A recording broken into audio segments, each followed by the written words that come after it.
Very clear po ang Bible na hindi tayo pwedeng na kay Jesus tapos nagpapatuloy tayo sa mga maling gawa natin.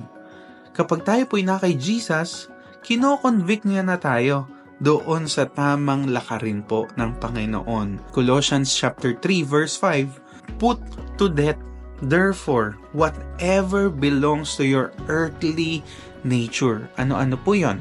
Sexual immorality, impurity, lust, evil desires, and greed, which is idolatry. Dahil sa mga ito, tatanggap ng parusa ng Diyos ang mga taong ayaw pasakop sa Kanya. In verse 7, kayo man, tayo man daw, na ngayoy nakalaya na sa mga ito marahil, kayo man ay namuhay din ayon sa mga pitang iyon nang kayo ay pinaghaharian pa ng mga ito. So tandaan natin, galing din tayo doon. Kaya wag nating husgahan yung mga dumadaan ngayon doon. Sa halip magpaalala, but hindi natin sila pwedeng husgahan. Bakit? Galing din tayo doon eh.